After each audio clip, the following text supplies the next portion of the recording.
One भूमि के बाद दूसरी महत्वपूर्ण भूमि होती है हमारे पास, जिसे कहते हैं हम उपवन भूमि। भूमि का दूसरा प्रकार हम देखेंगे उपवन भूमि के रूप में। हमने वन भूमि देखा, दूसरी भूमि हमारी आएगी भूमि के प्रकार में उपवन भूमि। उपवन भूमि किसे कहते हैं ये समझ लीजिए। ऐसी भूमि जहां पर फूल पौधे लगे हुए हों, उपवन जैसे कि आपको नाम से समझ में आ रहा है, जहां फलदार पेड़ लगे हों, बगीचे लगे हों, ये भूमि क्या कहलाएगी? अपनी उपवन भूमि। बगीचे व फलदार पेड़। मैं आपको बता दूं, जिस समय आजादी मिली थी उस समय के आंकड़ों के अनुसार हमारे पास उपवन भूमि थी 7%। कितने प्रतिशत थी? 7%। धीरे धीरे जनसंख्या बढ़ती गई और इस उपवन भूमि को समाप्त करके या तो कृषि भूमि के रूप में या फिर दूसरे भूमि के रूप में इसका उपयोग किया गया। इसलिए अब मात्र हमारे पास उपवन भूमि बची है 1%। कितने प्रतिशत बची है? 1%। वन भूमि भूमि का पहला प्रकार। दूसरा प्रकार उपवन भूमि, ऐसी भूमि जिसमें बगीचे और फलदार पेड़ लगे होते हैं उसे हम उपवन भूमि कहते हैं, जो हमारे पहले थी 7% और वर्तमान समय में उपवन भूमि घट करके 1% रह गई है, क्योंकि जितनी उपवन भूमि थी इसका धीरे धीरे करके हमने कृषि के लिए उपयोग करना शुरू कर दिया या दूसरी चीजों के लिए, कभी घर बनाने के लिए उपयोग किया तो कभी खेती बनाने के लिए। तो इसलिए ये जो उपवन भूमि थी वो हमारी क्या हो गई? घट गई। तीसरी भूमि हमें देखने के लिए मिलेगी, वो है कृषि भूमि। तीसरी भूमि कौन सी हुई आपकी? कृषि भूमि। जैसा कि आपको नाम से पता है, कृषि भूमि वह भूमि जिस पर हम खेती करते हैं। कृषि भूमि किसे कहेंगे हम? जिस पर हम खेती करते हैं। आपको बहुत अच्छे तरीके से मालूम होगा कि भारत एक कृषि प्रधान देश है। भारत का मुख्य व्यवसाय कृषि होता है। यहाँ की अधिकांश जनता गांव में निवास करती है, जो कि कृषि करके अपना जीवन यापन करती है। बहुत सारे लोगों को रोजगार मिलता है। रोजगार के साथ साथ बहुत सारे उद्योगों को कच्चा माल भी मिलता है। किससे? कृषि के लिए। उदाहरण के तौर पर यदि हम बोलते हैं सनफ्लावर ऑयल, यदि हम सनफ्लावर का तेल, मूंगफली का तेल, सरसों का तेल उपयोग करते हैं, ये तेल बनाने की प्रक्रिया उद्योगों के द्वारा है। लेकिन उसके लिए सरसों कहाँ से मिलेगा आपको? जब उसकी खेती की जाएगी, जब उसका कृषि के रूप में सहयोग होगा। इसके अलावा बड़े बड़े राइस मिल हैं, आपकी पोहा मिले हैं, इनके लिए कच्चा माल कहाँ से आएगा? धान कहाँ से मिलेगा? चावल कहाँ से मिलेगा? कृषि भूमि से। कृषि भूमि जिस समय हम आजाद हुए थे 50-51 के समय जो अंकेक्षण किया गया था, उसके हिसाब से तब हमारे यहाँ भारत की 42% थी 50-51 में। कृषि भूमि 50-51 में कितनी थी? 42%। उसके बाद अब हो गई है ये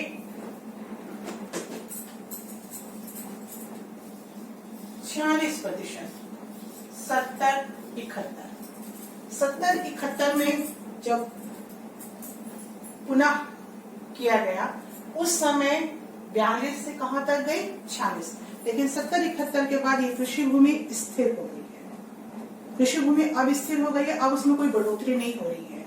अनाज का उत्पादन सिंचाई के साधनों के कारण एक खेत है, लेकिन पहले सिंचाई के साधन उतने नहीं थे। मैंने पिछली पार्ट में जब भूमि संसाधन बताया था तो आपको ये बताया कि राजस्थान जैसे स्थान पर जहाँ पर खेती की कोई उम्मीद नहीं थी, इंदिरा गांधी नहर निकाली गई और वो इंदिरा गांधी नहर से इतना सिंचित हुआ कि आज वहाँ पर कृषि की जा रही है। तो सिंचाई के जो साधन हमारे बढ़े, उन सिंचाई के बढ़ते हुए साधनों के कारण एक ही खेत में से एक फसल 2 फसल लिया जा रहा है और उस प्रकार से हमारी कृषि भूमि जो है वो हमारे अनाज की पूर्ति कर रही है। क्या कर रही है? अनाज की पूर्ति। कृषि भारत के रोजगार का एक प्रमुख साधन। कृषि प्रधान देश भारत 50-51 में हमारे पास थी सिर्फ 42% भूमि पर कृषि होता था। जब हमने 70-71 में पुनः आंकलन किया तो वो हुई 46%। 4% हमारे पास कृषि भूमि बढ़ गई थी, लेकिन अब वो भूमि स्थिर है। अब उसमें किसी प्रकार का कोई भी बढ़ोतरी नहीं हुआ है। लेकिन सिंचाई के साधनों की वजह से क्या हुआ, एक ही खेत में एक फसल, दो फसलें एक से अधिक ली जाने लगी। दूसरी बात होती है, ये सिर्फ कृषि अनाज का काम नहीं करती, बहुत सारे उद्योगों को कच्चा माल भी देती है। जैसे जितने तेल की मिलें हैं, चाहे वो मूंगफली का तेल निकाले, चाहे वो सरसों का तेल निकाले, चाहे वो सूरजमुखी का तेल निकाले, इन तेलों को निकालने के लिए किसकी कृषि की जाएगी, तब तो उन्हें कच्चा माल मिलेगा। आप जो शक्कर उपयोग करते हैं, उस गन्ने की कृषि की जाती है, गन्ने लगाए जाते हैं, तब जाके आपको पूरा शक्कर मिलता है। तो उद्योगों को कच्चा माल देने का काम किसने किया, कृषि ने। अब आप आएंगे चौथी भूमि, कहते हैं हम परती भूमि। क्या कहते हैं हम इसे, परती भूमि। आप यहां समझिए, परती भूमि किसने, कोई एक स्थान कुछ समय के लिए उसकी उत्पादन क्षमता को बढ़ाने के लिए जमीन के उत्पादन की शक्ति को बढ़ाने के लिए खाली छोड़ दिया जाए। लगातार उस उत्पादन लेते रहे, ऐसा लगा कि कुछ समय के लिए मिट्टी को छोड़ दिया जाए, तो ऐसी भूमि क्या कहलाती है, परती भूमि। कुछ समय अगर उत्पादन ना लेकर के उस स्थान को खाली छोड़ दिया जाए तो वो क्या कहलाएगी, परती भूमि। परती भूमि के दो प्रकार हुए। एक होता है आपका, यदि वो 1 साल के लिए छोड़ी गई है, यदि 1 साल के लिए, जिसको बोलते हैं वर्तमान परती भूमि। अगर 1 वर्ष के लिए छोड़ी गई तो क्या कहलाएगी, वो वर्तमान परती भूमि। और अगर 1 से बहुत साल के लिए छोड़ दी गई, जिसका कोई उपयोग नहीं हो रहा है, तब वो क्या कहलाएगी, आपकी प्राचीन पुरानी परती भूमि, जो कि कई बार बंजर भी हो जाती है। हम आगे और प्रकार देखेंगे भूमि के, तो उसमें बंजर भूमि का भी प्रकार आपको देखने के लिए मिलेगा। तो परती भूमि कितने प्रकार की हो गई, वह भूमि जो कुछ समय के लिए, कितने समय के लिए, कुछ समय के लिए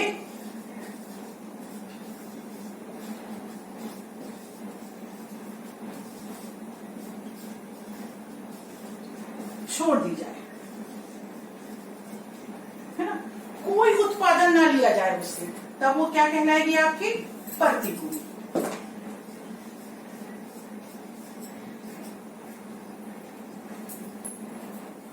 परती भूमि के बाद 5वीं हमारी भूमि आती है, जिसे हम कहते हैं अकृषि भूमि।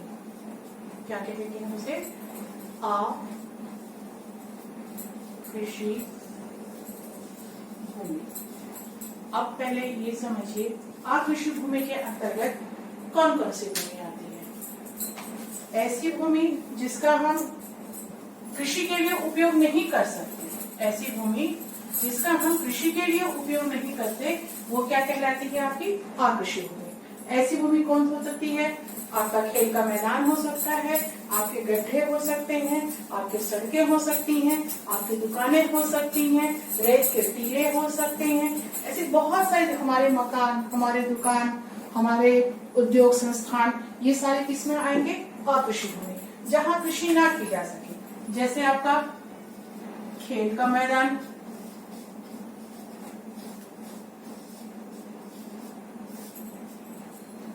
बर्फ से ढका पहाड़,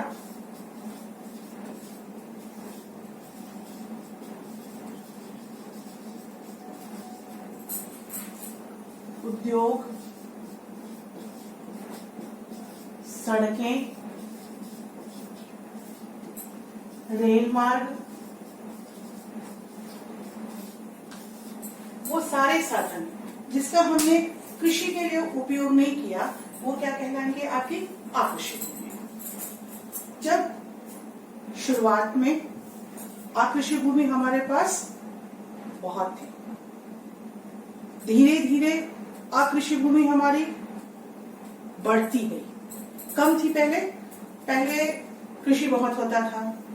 जैसे जैसे औद्योगिकरण हुआ, उद्योगों को लगना शुरू हुआ, जैसे जैसे औद्योगिक क्रांति आई, नए नए उद्योग धंधे शुरू हुए, लोगों को ये ध्यान था हम कहाँ व्यापार करें, हम कहाँ घर बनाएं, हम कहाँ कारखाना खोलें। तो उसकी वजह से क्या किया गया, कृषि भूमि को अकृषि भूमि में परिवर्तित किया गया। कृषि भूमि को हटाकर वहां कारखाने स्थापित किए गए। कृषि भूमि को हटा करके वहां पर यातायात के साधन बनाए गए, सड़कें बनाई गई। सड़कें जब बनाई गई तो यहाँ पर दो स्थिति हमारे सामने आती है।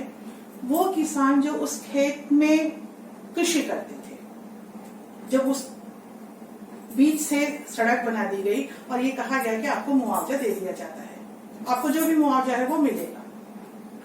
विवाद की स्थिति यहाँ पर ये आई,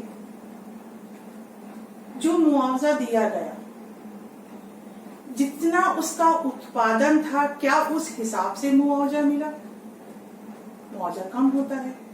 अगर इतने साल तक आप उस भूमि पर उद्योग लगाकर उत्पादन करेंगे तो आप कितना कमा रहे हैं, लेकिन किसान को क्या कर रहे हैं, आप कम दे रहे हैं। दूसरी विवाद की स्थिति यहाँ पर मुआवजे को लेकर ये आई कि जो किसान है उस भूमि में जहां पर आप सड़कें निकाल रहे हैं, यदि वो भूमि बहुत उपजाऊ है, यदि उस भूमि पर 1 फसल 2 फसल 3 फसल ले जाती है, ऐसी स्थिति में यदि वहां से आप सड़कें निकाल उसका अकृषि भूमि बना देंगे तो हमारे उत्पादन पर फर्क पड़ेगा, हमारे भोजन की प्रक्रिया पर फर्क पड़ेगा, हमारे अनाज का उत्पादन कम होगा। तो ये विवाद की स्थिति उत्पन्न हुई यहाँ पर अकृषि भूमि में। तो अकृषि भूमि कौन सी भूमि? आपका खेत का मैदान है, आपका घर है, सड़कें हैं, रेल यातायात है, उद्योग धंधे हैं, नदियां हैं, बर्फ से ढके हुए पहाड़ हैं, ये सारे जिसमें हम कृषि नहीं करते हैं वो किसमें बदल गई? अकृषि भूमि। तो अकृषि भूमि स्वतंत्रता से जो कि कम थी, अब अकृषि भूमि बढ़ गई। क्यों बढ़ा? इसका अनुपात 4% से लेकर 9% तक। कितना लेकर? 4 से लेकर के 9%, क्योंकि दिनों दिन उन्नति करते गए, नए नए विकास के साधन, हमने भूमि संसाधन के द्वारा जो विकास की धारा जोड़ी, उस विकास की धारा को आगे बढ़ाने के लिए हमने सड़कें निकाली, एक सड़क से 10 सड़कें निकाली, हमने नहर निकाले, हमने तालाब बनाए। तो ये सारे संसाधन मिलकर हमारी कौन सी भूमि को बढ़ा दिए? अकृषि भूमि।